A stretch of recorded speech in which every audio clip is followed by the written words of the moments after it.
Hermanos, ¿se escucha bien? Sí. Primero, ante el Señor, decir que estuve muy lejos de Él y hoy volví. Hace tiempo he vuelto, pero hoy siento que tenía que decir eso, sobre todo para ti, que quizás te sientes muy lejos de Dios, que visitas esporádicamente la iglesia, o que parece o sientes como lo sentí yo, que era imposible volver. Yo te puedo decir que Dios me trajo de vuelta. Amén. Así que eso solamente. Y en segundo lugar, quisiera comenzar de una manera muy diferente a cómo se comienza algún sermón. Le pido un poco desde ya disculpas si lo que va a escuchar es un poco fuerte, pero siempre tiene una intención que está vinculada directamente al texto que quiero tratar con ustedes. Especialmente quisiera decir que vamos a hablar desde el punto de vista de Dios, de su palabra, para todos los que estamos acá, pero es particularmente para el palco de allá, para los jóvenes que están por ahí, porque hoy día, ¿no es cierto?, como el Día Nacional del Joven Adventista, especialmente quiero dirigirme a ti, joven adventista. Entonces, quiero comenzar de la siguiente manera, y póngame mucha atención, por favor.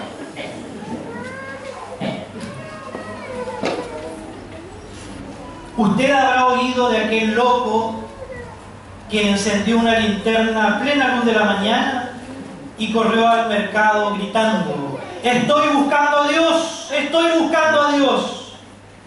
Como allí había muchos que no creían en Dios, se produjo una risa general. ¿Por qué?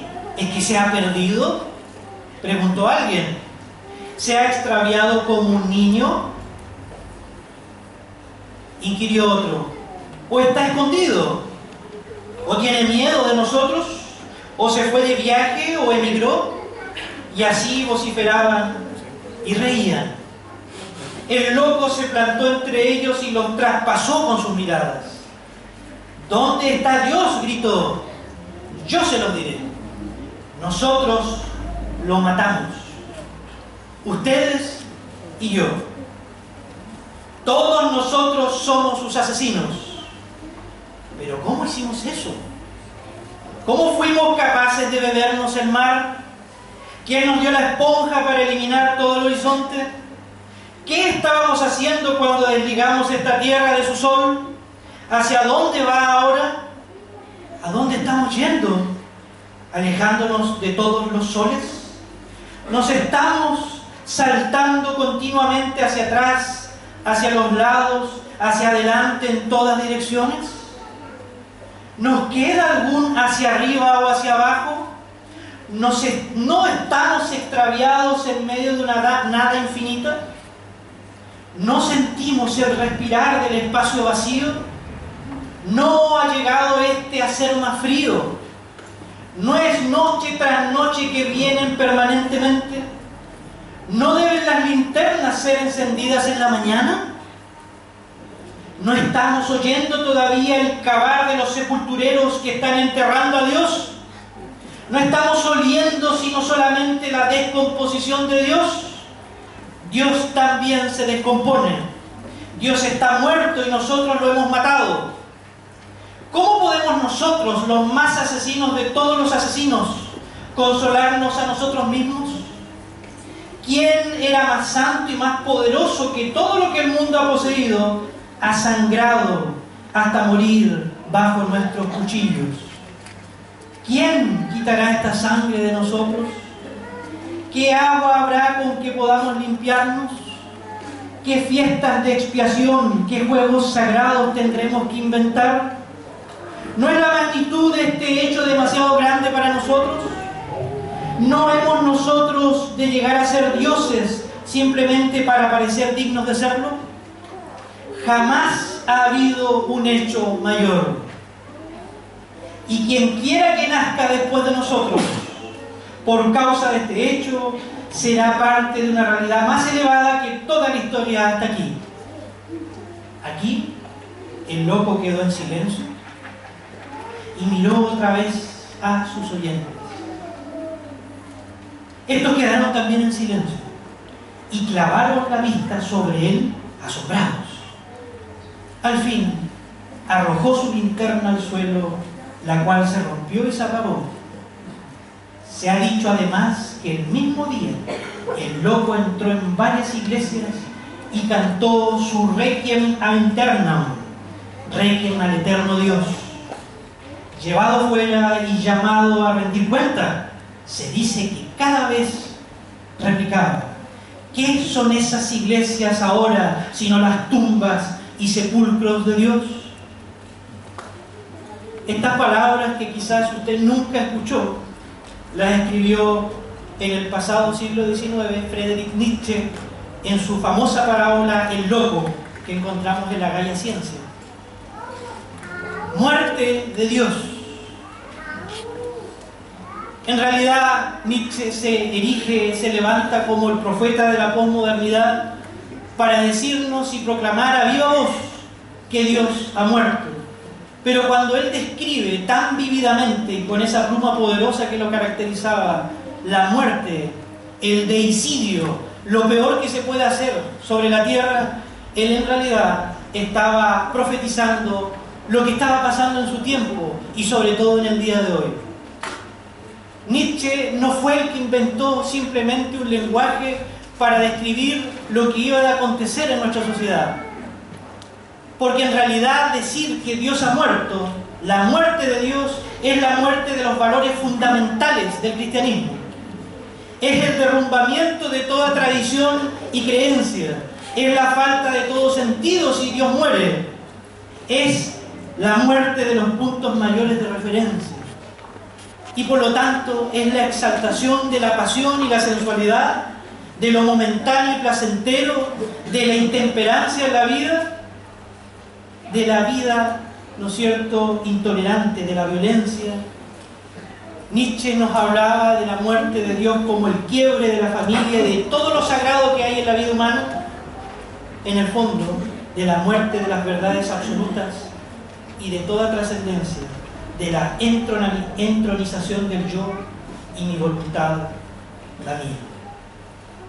Por lo tanto, cuando uno ve un diagnóstico tan inapelable, uno se pregunta, ¿será así?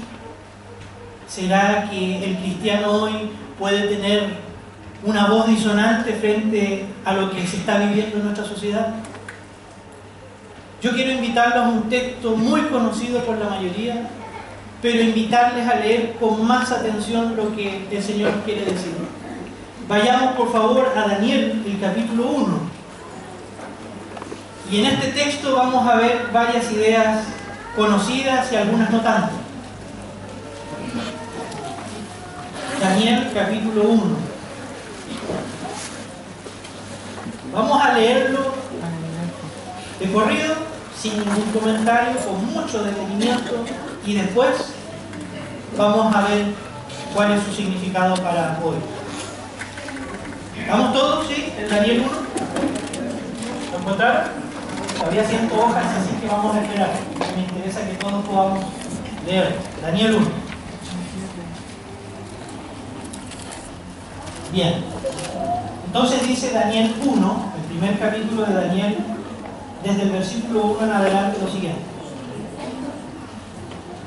En el año tercero del reinado de Joacim, rey de Judá, vino Nabucodonosor, rey de Babilonia, a Jerusalén y la sitió. Y el Señor entregó en sus manos a Joacim, rey de Judá, y parte de los utensilios de la casa de Dios, y los trajo a tierra de Sinar, a la casa de su Dios, y colocó los utensilios en la casa del tesoro de su Dios.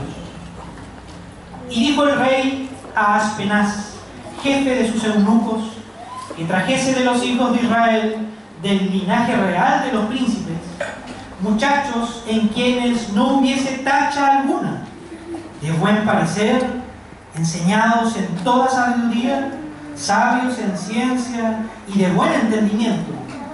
e idóneos para estar en el palacio del rey, y que les enseñase las letras y la lengua de los caldeos. Y les señaló el rey ración para cada día, de la provisión de la comida del rey y del vino que él bebía, y que los criase 3 años, para que al fin de ellos se presentasen delante del rey. Entre estos estaban Daniel, Ananías, Misael y Azarías, de los hijos de Judá. A estos el jefe de los eunucos puso nombres. Puso a Daniel Beltsasar, a Ananías Sadrac, a Misael Mesac y a Azarías Abed-nego. Y Daniel propuso en su corazón no contaminarse con la porción de la comida del rey, ni con el vino que él bebía. Pidió por tanto al jefe de los eunucos que no se le obligase a contaminarse.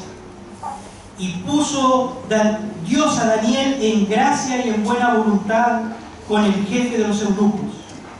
Y dijo el jefe de los eunucos a Daniel: temo a mi señor el rey, que señaló vuestra comida y vuestra bebida, pues luego que él vea vuestros rostros más pálidos que los de los muchachos que son semejantes a vosotros, condenaréis para con el rey mi cabeza.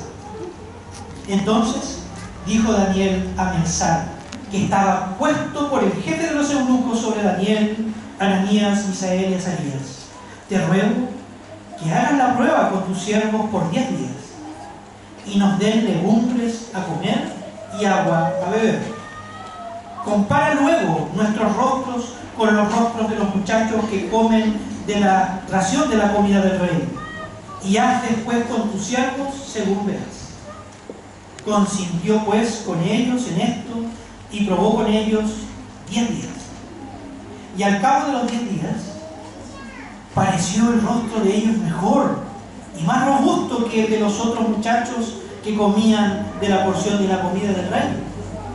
Así pues, Belsar se llevaba la porción de la comida de ellos y el vino que habían de beber, y les daba legumbres.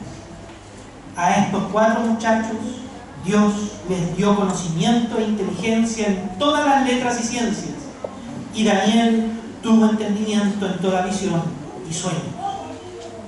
Pasados pues los días al fin de los cuales había dicho el rey que los trajesen, el jefe de los eunucos los trajo delante de Nabucodonosor. Y el rey habló con ellos, y no fueron hallados entre todos ellos otros como Daniel, Ananías, Misael y Azarías. Así pues estuvieron delante del rey. En todo asunto de sabiduría e inteligencia que el rey les consultó, los halló 10 veces mejores que todos los magos y astrólogos que había en todo su reino. Y continuó Daniel hasta el año 1 del rey Ciro. Noten ustedes en esta lectura que hemos hecho la historia fascinante que introduce este libro fascinante, que es el libro de Daniel. Como toda buena película, no necesariamente creo yo de Hollywood, de todas maneras, como todo buen libro, sabemos que el prólogo o la introducción es clave para entender toda la trama. No siempre es así. Algunas películas les ha dado hace tiempo de empezar por el final y después recapitular todo, ¿cierto? Daniel tiene ese propósito. Y nosotros podemos ver por lo menos 4 elementos clave a la luz de este texto. En primer lugar, el santuario. Muchos no ven el santuario acá en el primer capítulo, pero está, y es clave para entender todo el relato. Primero está el santuario. Segundo, nosotros podemos ver acá el tema de la identidad a través de los nombres. Segundo estaría la identidad. Tercero está la idea de la alimentación, que tiene profundas connotaciones religiosas. Y en cuarto lugar, el tema de la educación. Note todo lo que condensa este único capítulo. Pero el texto, ¿cómo iniciaba? No sé si lo notaron, porque a veces uno con los con las referencias históricas o geográficas uno como que no coloca mucha atención, pero justamente ahí está la clave. Y dice que en el año tercero, y vamos a ir repitiendo algunos textos del reinado de Joacim, rey de Judá, ¿quién vino a Jerusalén? Dice, ¿no es cierto? Nabucodonosor, rey de Babilonia. ¿Y qué hizo? La sitió. Aproximadamente en el año 605 a.C. sucede esto. Hubieron por lo menos 2 o 3 ataques principales, pero en este que se está mencionando acá, en la referencia histórica, se dice algo que es clave, insisto, para todo el libro de Daniel. Y en el versículo 2 dice así, lo leo de nuevo: y el Señor, Dios, entregó en sus manos, en las manos de Nabucodonosor, a Joacim, rey de Judá. Le entregó al rey. ¿Y qué más dice después? Y parte de los utensilios de la casa del templo de Dios. Pero después noten el énfasis: los trajo a Joacim y a los elementos a la tierra de Sinar, a la casa de su Dios. Y después repite: y colocó los utensilios en la casa del tesoro ¿de quién? De su Dios. ¿Por qué tanto énfasis en esto? Porque está tan bien condensado este prólogo, que está haciendo referencia, hermanos míos, a un acontecimiento que jamás nunca sucedió en la historia del pueblo de Dios. Había sido destruido Jerusalén, incluido su templo. Había sido destruido muchos del pueblo de Dios. Claramente la historia de Israel dice que era por haber quebrado el pacto y haber sobre todo introducido la idolatría y las prácticas de otros pueblos. Lo dicen profetas como Oseas, por ejemplo. Pero acá nos está diciendo un dato que es súper importante. Acuérdense que a veces en los detalles está la clave. Y dice que trajo parte de los utensilios del templo. Y eso, que son parte del tabernáculo, del templo de Salomón, son traídos a la casa de un Dios pagano. La pregunta es: ¿por qué se nos dice este antecedente? Yo quiero empezar esto que estoy diciendo mencionando que acá ya se nos dice que hay un conflicto de adoración. La teología del conflicto es la que inicia el libro de Daniel. Es el intento de transformar la fe y religión hebreas a Babilonia. Y no hay nada mejor que haciendo una referencia de la victoria de Babilonia por sobre el pueblo de Dios. Se hace y se jacta, incluso como en el capítulo 5 del mismo libro, que estos utensilios pueden ser utilizados con otros fines. Que estos utensilios que fueron creados para el culto, para el sistema de religión israelita, para poder marcar los accesos y la geografía sagrada hacia el templo, de cómo encontrarnos con nuestro Dios, para enfatizar el sistema de sacrificios y la salvación que Dios puede proveer. Esos mismos utensilios ahora son llevados a Babilonia. Se hace mención de los primeros 2 versículos de Babilonia y de Jerusalén.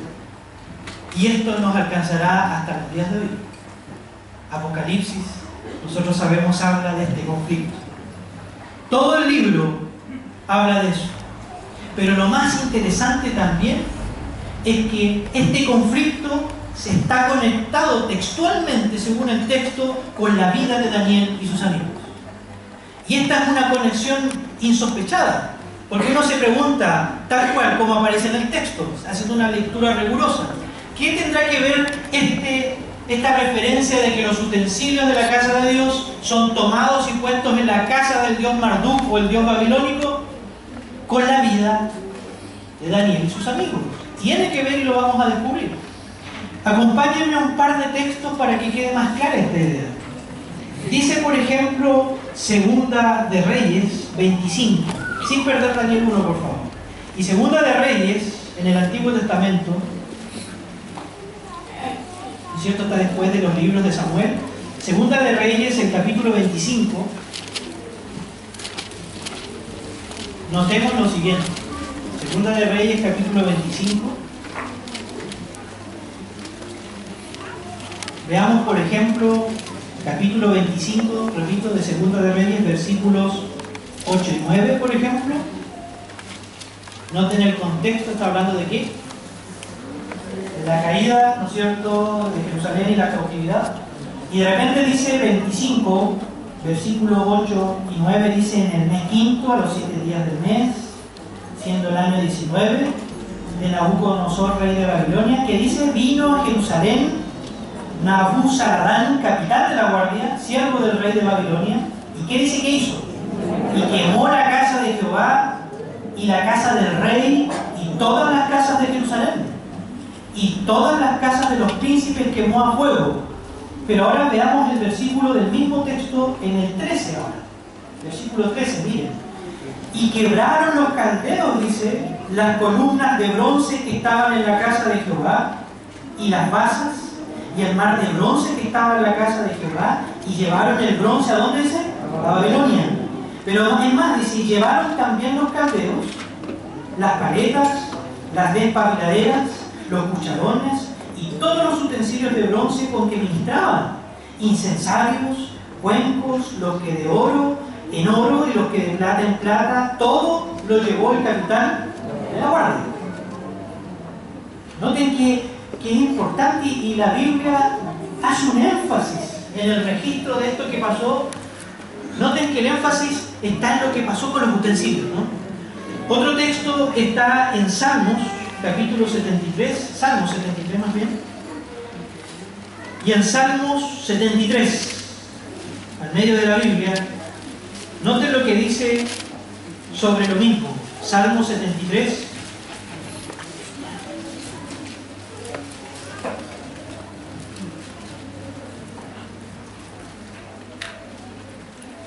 versículos 3, por ejemplo, en adelante.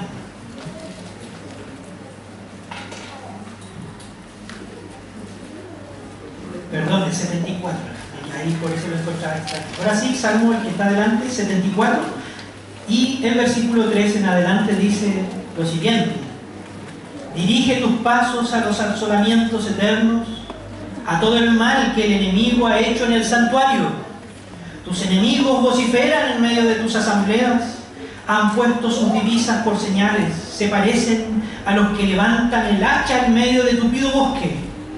Y ahora con hachas y martillos han quebrado todas sus talladuras, han puesto a fuego tu santuario, han profanado el tabernáculo de tu nombre, echándolo a tierra. Otra vez se describe lo terrible y cómo le dolió tanto a Dios y por supuesto al pueblo la destrucción del templo. Pero por favor permítanme leerles dos textos más. Uno está en Esdras, más atrasito, después de las crónicas está Esdras, el capítulo 1. Estamos, hermanos, en este texto de Esdras hablando algo que fue después del libro de Daniel, ¿sí?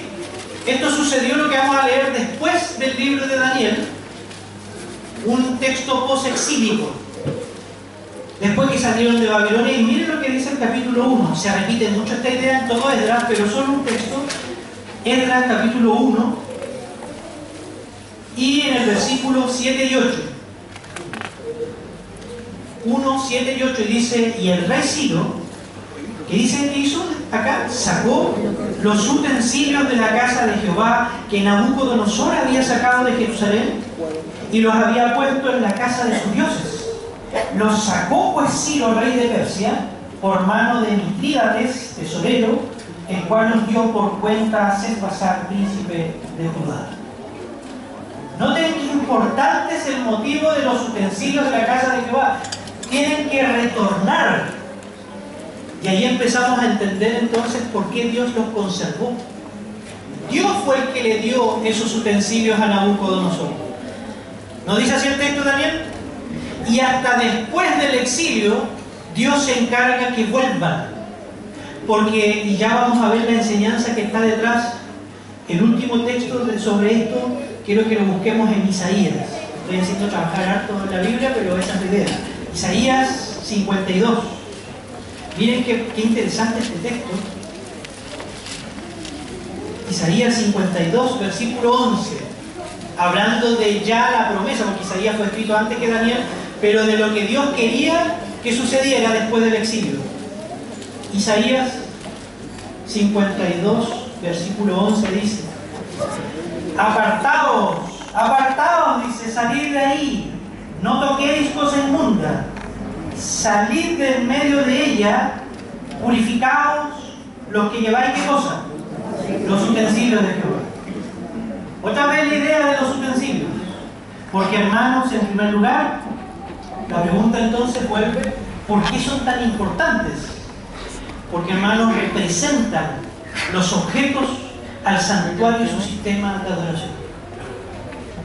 Están representando en el prólogo del libro de Daniel que el conflicto de los siglos siempre ha girado en torno a Dios y su santuario, en torno a sus mandamientos. Y la apocalíptica bíblica de Daniel, lleno de símbolos, y hasta Apocalipsis, se despliega a partir de este conflicto que comienza también en la historia. Israel estaba exiliado, eran cautivos, pero hermanos, también no solo se nos está hablando de una aparente derrota del pueblo de Dios, sino que, ¿saben, hermanos? Se nos está enseñando, primer punto, que Dios es el soberano de la historia, que Dios siempre ha tenido el control de la historia y de su pueblo. Y si Dios desde ya en el libro de Daniel nos está diciendo eso, ¿por qué tenemos que dudarlo hoy? Pase lo que pase, ocurra lo que ocurra, tanto en nuestra vida personal como en el contexto de la Iglesia mundial, todo parecía derrota y ellos estaban en tierra extranjera, alejados de sus familias. Jerusalén había sido destruido, el santuario. El gozo, dice el salmista, de mis ojos. Daniel, ustedes lo van a ver cuando ora hacia Jerusalén por la promesa de restauración. Pero a pesar de eso, Dios estaba con sus hijos en Babilonia. Dios cuidaba de su santuario, a pesar de que había sido destruido, pero no del todo. Hay una continuidad que se va a expresar hasta los días del Señor Jesucristo. Por lo tanto, Dios dirige la historia a pesar de los errores y decisiones humanos, y Él preserva sus verdades y su historia. En segundo lugar, hermanos, volvamos a Daniel. ¿Qué pasó como una de las tantas medidas que se tomaron para estos cautivos? Se nos da una descripción detallada de las características que tenían Daniel y sus amigos. Podríamos mencionar algunas, si ustedes las lean ahí. ¿Qué características quería el rey y que ellos tenían como jóvenes? Por ejemplo, hay algunos. Acá dice, versículo 4, ¿no? Que fueran letrados. ¿Qué más? Inteligentes, buena apariencia, sabios, fuertes, etc. O sea, no, hermanos, Daniel y sus amigos no eran cualquiera. Eran príncipes.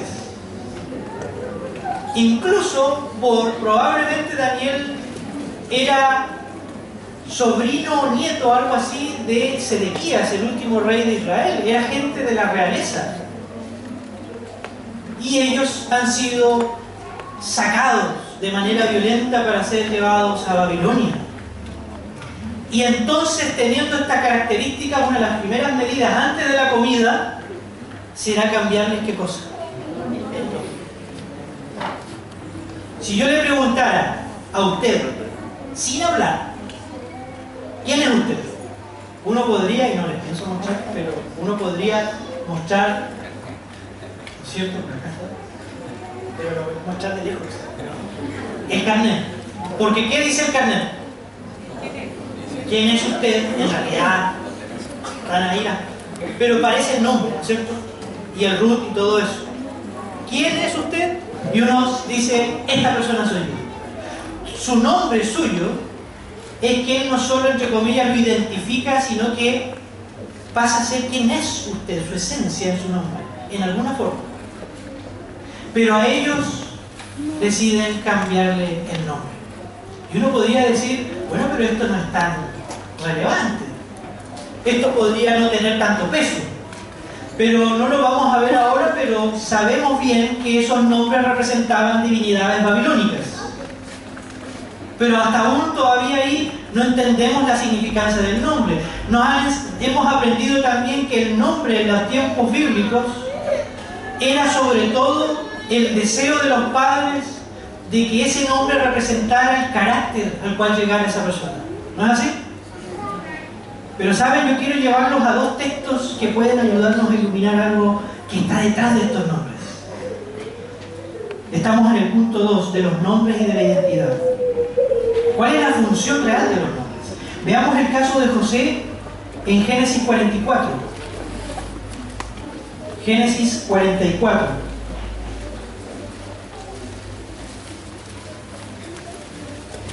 Y vamos a notar algo bien interesante, porque esto sí que a veces pasa totalmente desapercibido cuando hablamos de José. Hablamos de los hermanos, de lo que le pasó a él, pero el texto bíblico, por alguna razón, a veces da unos detallitos, y cuando uno pone atención en ese detalle hay algo ahí. Y dice Génesis 44, versículo 45 primero. Génesis 44, 45. No tiene. Perdón, me equivoqué de nuevo. Es Génesis 45, me parece. Tampoco tiene. ¿Tampoco? Tampoco. A ver, déjenme ubicarme. Entonces la noté mal.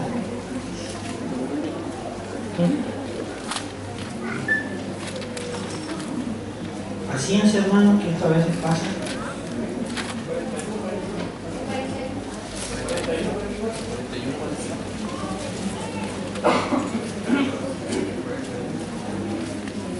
Gracias, hermano, gracias. Sí, tiene toda la razón. 41, 44. ¿Quién fue? Y dice acá, noten que está hablando de algo que no puede ser norma para la iglesia, lo digo desde ya, pero noten por qué voy a explicarlo. Dice 41, 44 de Génesis. Y dijo Faraón a José, 41, 44, dijo Faraón a José, yo soy Faraón. Dice, 45, perdón, llamó Faraón el nombre de José Safnat Panea, y noten que dice que le dio por mujer a José, al que todos conocemos, a Asenat, hija de Potífera, sacerdote de On. Y después dice, ¿no es cierto?, y salió José por toda la tierra de Egipto. Pero después en el versículo del mismo capítulo, 50 y 52, dice, y nacieron a José dos hijos, antes que viniese el primer año del hambre, los cuales le dio de luz a Asenat. ¿Y quién era? Dice, repite, Asenat, hija de Potifera, sacerdote de On, de un dios egipcio. Y llamó, dice José, el nombre del primogénito Manasés, porque dijo, Dios me hizo olvidar todo mi trabajo y toda la casa de mi padre. Y llamó el nombre del segundo Efraín, porque dijo, Dios me hizo fructificar en la tierra de la aflicción. Esto es impactante porque, ¿quién era la esposa, dice, de José? Una hija de sacerdote egipcio. Pero acuérdense, y no lo voy a mencionar en detalle acá, ¿dónde estaba José? ¿En qué circunstancias? Pero aún así, y esto es lo interesante, se casó con esta mujer. Claramente pagana. Pero ojo, ojo. ¿Y quién les puso los nombres a los hijos? O sea, dice que estuvo ella involucrada en los nombres. No. Habla de ella, pero el que le puso los nombres, ¿qué fue? José. ¿Por qué? Porque la religión hebrea era la que se llevaba a cabo en el hogar de José. Los nombres nos están diciendo eso y se da el detalle de decir por qué le puso esos nombres. Y todo indica que fue gracias a Dios que todo lo que había logrado José, ¿no es cierto?, era por él. ¿Se dan cuenta la significancia del nombre? El nombre para el israelita representa un conjunto de valores y prácticas, sobre todo del hogar. Y el otro texto sobre esto del nombre está también en Génesis, ahora no me equivoco, está en Génesis 32. que habla de Génesis 32, cuando habla de Jacob y la lucha con el ángel, ¿se acuerdan? Génesis 32, solo los versículos 26 y al 28. Génesis 32, 26 al 28. Y dice acá, hablando en esa lucha, y cuando ya justo estaban por terminar, dice este ángel y dijo: déjame porque raya el alba.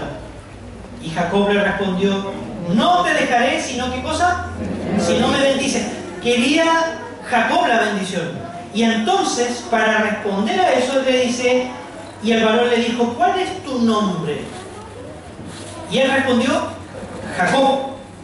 Y el varón le dijo: no se dirá más tu nombre Jacob, sino Israel, porque has luchado con Dios y con los hombres y has vencido. Ahora vemos el cambio del nombre. A Abraham también se le cambió el nombre. Pero el cambio del nombre tiene profunda significancia religiosa. Estamos tratando de elucidarlo a través del texto bíblico.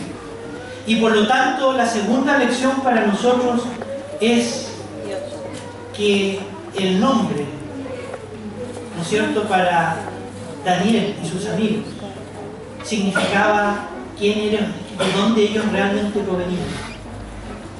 Insisto, ellos estaban lejos del hogar, pero ellos habían sido formados con padres piadosos y sabían que el único Dios verdadero era Jehová. Pero estaban en un lugar lleno de dioses paganos, en un lugar donde no estaban acostumbrados a vivir. Y por lo tanto, el Señor desde ya también nos invita a los jóvenes, a todos los que estamos acá en realidad, a que más que el nombre que aparece en su carnet, si usted se llama Adventista del Séptimo Día, el Señor demanda y pide que vivamos a la altura de los principios que Él nos ha dejado. Amén. Que no tengamos vergüenza, que si estamos en cualquier otra esfera de trabajo, de estudios, de lo que sea, con orgullo si es necesario nosotros, y con cuidado y con cautela también, podamos decir: yo soy adventista, yo creo esto, yo soy de esta manera, tengo este estilo de vida. Pero no pasa a veces, hermanos, que increíblemente uno cree que ojalá mientras menos, más desapercibido pase y nadie sepa lo que yo soy, mejor.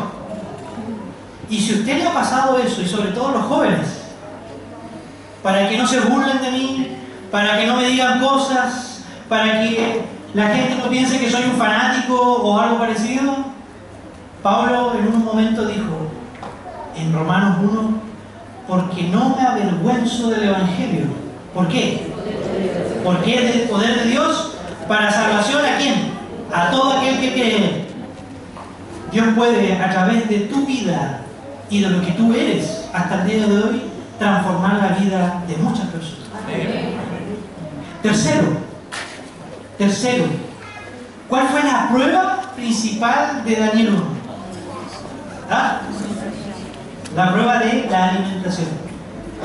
Y consistía básicamente, ¿no es cierto?, en primero no comer de esa comida que le estaban ofreciendo, que se relacionaba con los dioses de Babilonia.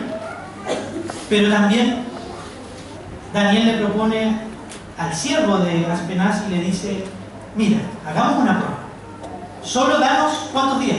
10 días de prueba, y danos legumbres, así lo traduce la Biblia, para que después, pasados esos 10 días, tú nos llames y veas qué cosa, nuestros rostros, nuestro parecer, y tú saques tus conclusiones. Si fallamos en la prueba, haz lo que tú desees.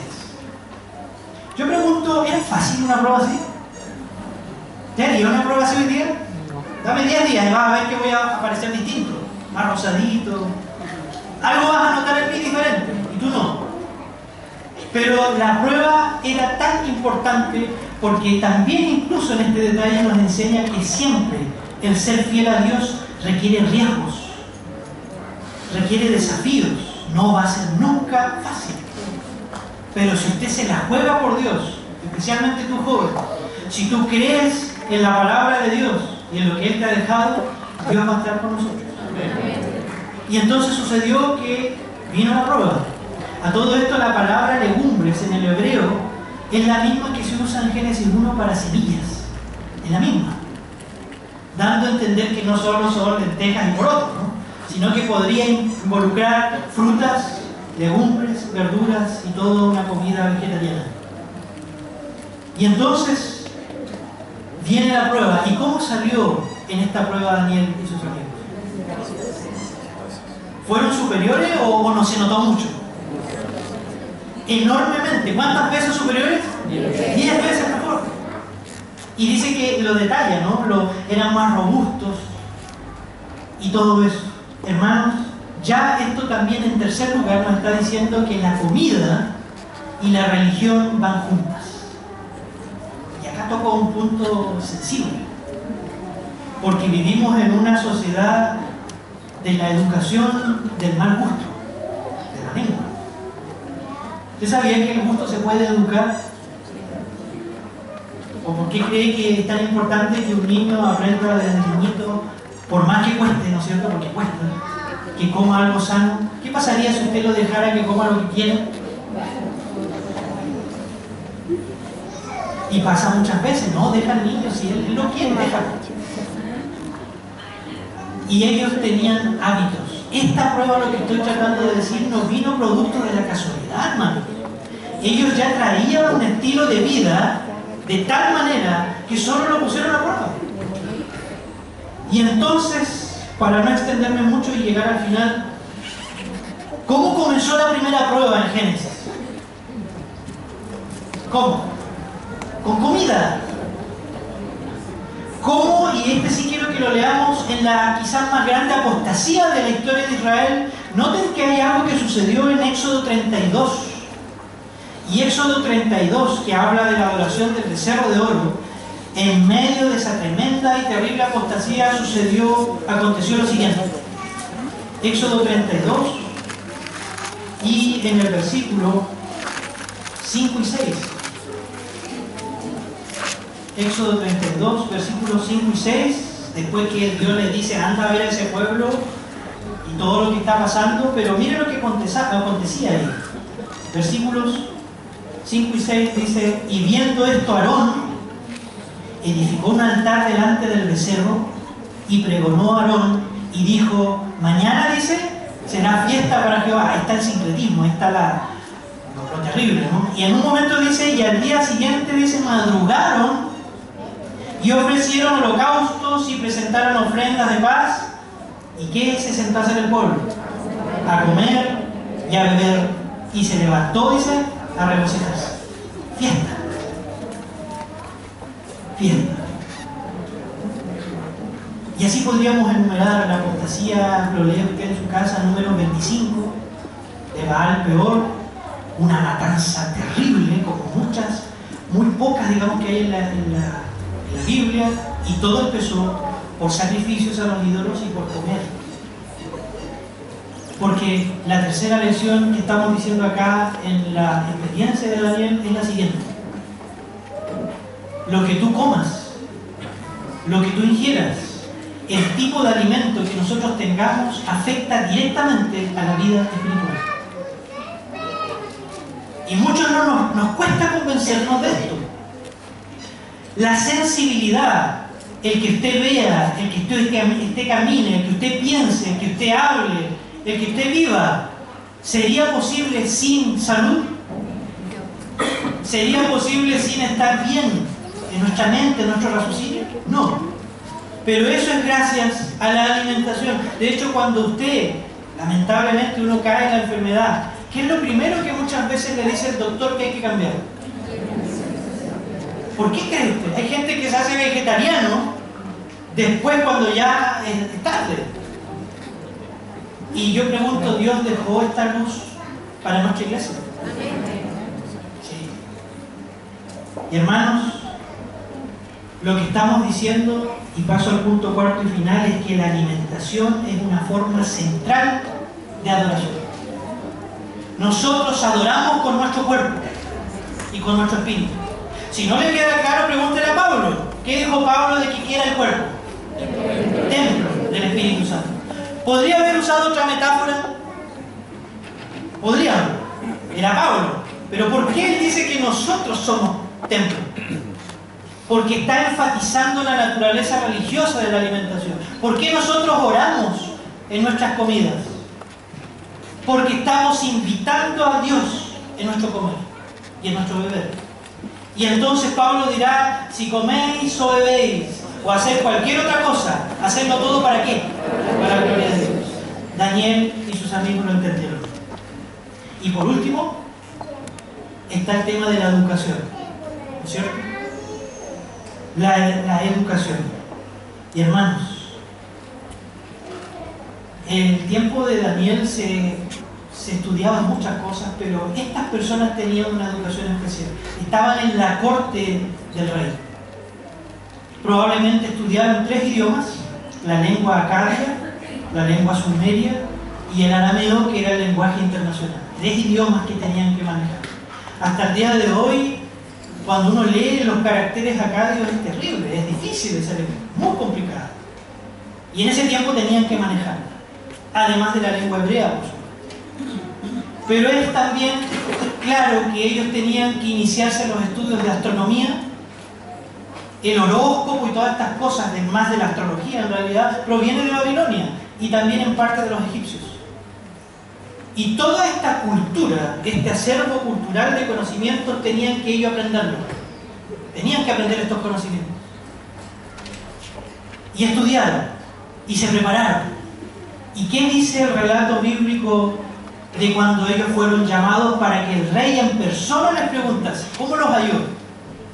¿Qué dice? Veámoslo de nuevo. Dice, versículo 20, en todo asunto de sabiduría e inteligencia que el rey les consultó, otra vez dice, los halló 10 veces mejores que todas las personas. La alta educación, una destacada formación, una posición social, no es el resultado de la casualidad, sino que se nos enseña acá, es el resultado de los hábitos. Es el resultado de la autodisciplina. Es el resultado de leer, hermanos. Yo sé que incluso, no quiero ofender a nadie, ¿no? Pero hasta con los celulares tenemos nuestros himnarios, la Biblia, y es cosa de subirse al metro y ver cómo la gente va en sus redes sociales. Pero yo siempre me preguntaba, porque se puede leer ahí, sí, es verdad. Yo siempre me preguntaba por qué Dios dejó su palabra de esta manera escrita. Siempre me preguntaba eso, ¿por qué Dios con su dedo escribió los mandamientos? Y estoy convencido que, y eso hay estudios de eso, que la palabra y el lenguaje escrito es superior a la imagen. Quizás por eso también está eso del mandamiento, que no se hicieran imágenes. Pero hoy en día nosotros, incluido el data, se puede usar de manera correcta, pero si hay una televisión en el hogar, en la pieza, si estamos constantemente saturados por los medios de comunicación, bajamos al metro y hay música y imágenes, el Señor quiere que nosotros podamos educarnos en los más altos conocimientos, pero sobre todo en su palabra. Porque acá están los principios, acá está la sabiduría. Y hermanos, ojo, yo no estoy diciendo solo por un asunto de fe, entiéndame bien. Dios quiere que busquemos la excelencia en las mayores alturas del conocimiento, de la filosofía, de la poesía. Dios quiere eso. El mayor desarrollo de las facultades intelectuales. La fe, hermanos, por favor, no es contraria al intelecto ni la razón contra el pensamiento. Perdón, contra la fe. No es. Este texto nos está diciendo que, ¿no es cierto?, la identidad, que la alimentación y los estilos de vida, que los hábitos van juntos, simétricamente con nuestra educación. Con la educación usted también adora a Dios. Con sacarse buenas notas, chicos, usted adora a Dios. Porque tú vas a mostrar no solo que eres diferente por tu forma de pensar, sino que tú sirves al Rey de Reyes y al Señor de Señores. Tú sirves a la fuente de mayor sabiduría y conocimiento. Tú sirves al Creador de las galaxias, de las estrellas y de las profundidades de todo conocimiento. Tú sirves a ese, querido joven. y por lo tanto Dios quiere y desea y lo va a hacer. Si tú eres fiel, Dios te puede llevar a alturas que tú ni te imaginas. Acá hay personas que quieren y están empezando a estudiar medicina, por ejemplo. Yo te quiero decir, sé el mejor médico que puedas. Dios te va a ayudar, pero tú tienes que hacer tu mejor esfuerzo. Hay gente que quiere estudiar abogacía, derecho, gente que quiere estudiar ingeniería, gente que quiere estudiar música o arte. Dios lo mismo nos dice. Dios quiere que tú seas 10 veces mejores que cualquiera. Y entonces, hermanos, como conclusión, digamos lo siguiente. Déjenme leerles, más que leerles, en realidad contarles sobre un edificio. Y es el edificio, lo voy a buscar acá, la referencia, que está en el estado de Ohio, de la Universidad del Estado de Ohio, el Centro Wexner para las Artes Teatrales. Estoy haciendo la conclusión, hermanos.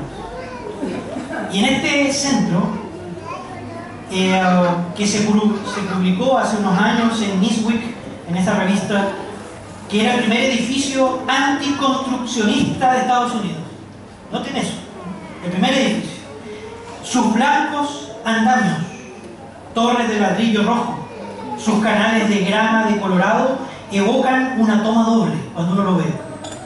Pero el rompecabezas solo se intensifica cuando usted entra al edificio, porque allí encuentra escaleras que no llevan a ninguna parte, pilares que cuelgan del techo sin ningún propósito y angulosas superficies configuradas para crear una sensación de vértigo. El arquitecto, se nos informó, diseñó este edificio para reflejar la vida misma, sin sentido e incoherente, y el capricho de las reglas que gobiernan la estructura del mundo. Yo me pregunto también, ¿será que habrá hecho lo mismo con los cimientos? ¿Con los fundamentos? Hoy en día vivimos en una sociedad que ha intentado hacer desde Nietzsche hasta hoy lo mismo. Por lo tanto, hermanos y hermanas, ¿cuál es el llamado? Me dirijo especialmente ahora, discúlpenme hermanos, los de más edad, a los jóvenes. Jóvenes, para ustedes, los que están allá, para tú que estás allá atrás, que parece que no te ves, para todos los que están acá adelante. Jóvenes, Daniel y sus amigos propusieron en su corazón no contaminarse. Se comprometieron con Dios. Decidieron firmemente ser fieles a Dios, pase lo que pase. Hoy en día vivimos en la Babilonia espiritual, nos dice Apocalipsis. Y Dios quiere que decidas completamente por Él y seas fiel hasta el fin. Si tú estás escuchando esto, si tú quieres ser fiel en todos los aspectos de tu vida al Señor, yo, joven, en el nombre del Señor, te pido, te pongas de pie y hagamos juntos una oración. ¿Qué joven quiere? Quizás los niños que están acá, los niños, los más chiquititos que pasaron acá adelante, si ese es tu deseo, pase lo que pase, dejar que Dios desde hoy dirija nuestra vida. Vamos a orar al Señor, oremos. Querido Dios, Padre, mi amado Señor, gracias por tu palabra. Gracias porque a través de ella encontramos tesoros enormes que nos muestran claramente lo que tú quieres para nuestra vida. Pero Señor, tú sabes muy bien que vivimos en tiempos difíciles, donde los mayores valores y principios de tu palabra han sido derrumbados, donde parece que el placer y la sensualidad, donde parece que el divertimento, la diversión, donde la fiesta y el desenfreno y tantas otras cosas más, donde el ateísmo y en todas sus formas reina soberana, donde parece y nos sentimos como Daniel y sus amigos, que en ese tiempo quizás viendo los escombros de su ciudad fueron exiliados a Babilonia, fueron presos. Pero Señor, sabemos muy bien cuando vemos tu palabra que en los momentos más difíciles, en la cárcel o en la prisión, tú te revelaste con poder. En la isla de Patmos tú diste las visiones más gloriosas a tus hijos. Y Señor, nosotros pedimos humildemente en esta mañana como jóvenes, que tú nos ayudes a ser fieles hasta el fin. Que, Señor, ayúdanos a decidir en nuestro corazón firmemente ya no volver a caer, ya no a volver a hacer promesas falsas, ya no a confiar en nuestros sentimientos que son volubles, ya no a confiar en nuestras propias capacidades e ideas. Señor, ayúdanos para realmente, como dice la palabra, ser humildes, para que seas tú y no yo el que pueda obrar con poder en nuestra vida. Para que tú, Señor, nos exaltes y nos des todos los recursos, no solo económicos, sino de salud, de estilo de vida e intelectual, porque eso es lo que tú quieres, Señor, y te damos gracias por hacérnoslo saber en la vida de Daniel y sus amigos. Señor, si hay algún joven acá entre nosotros que se siente tan lejos de Dios, que lo único que piensa es que está manchado por el pecado, que está manchado por el mal, que hace poco ha cometido alguna atrocidad, que en sus pensamientos se siente que no es digno de estar en este lugar, Señor, abraza a ese joven con tu Espíritu Santo, abrázanos a cada uno de nosotros, ayúdanos para entender que a la luz de tu palabra, Señor, solamente en tu palabra podemos encontrar la salvación.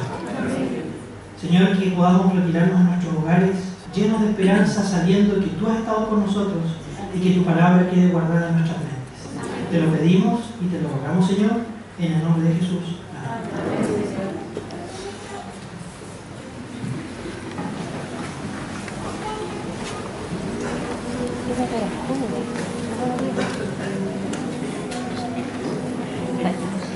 Los invito para que, puestos en pie, entonemos el himno número 259. Himno número 259. Mi espíritu, alma y cuerpo.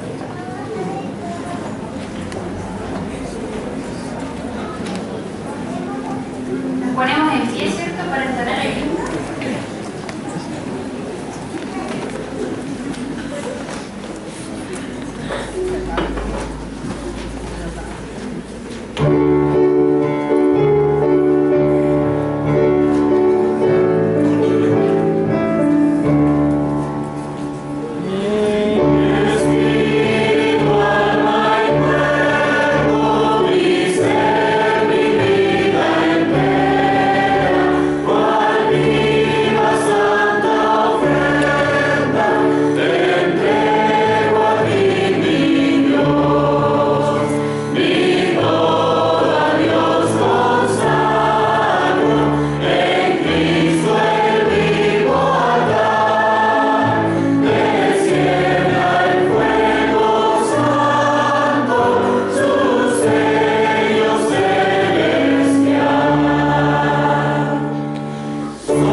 Y con la decisión firme en nuestros corazones de ser fieles a ti. En el nombre de Jesús oramos.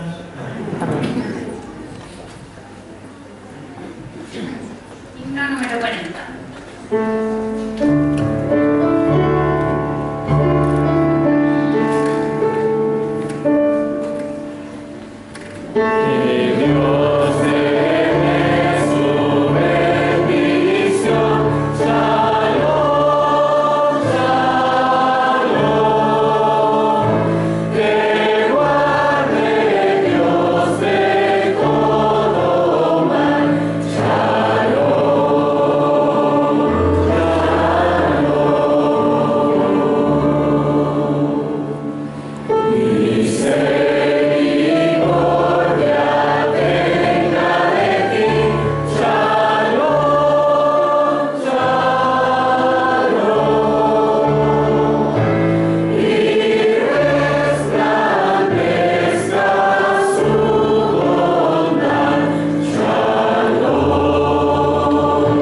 Tenemos suficiente espacio para conversar todo lo que ustedes quieran. Les pedimos su colaboración y su... de adelante hasta la ronda. Por favor, comiencen.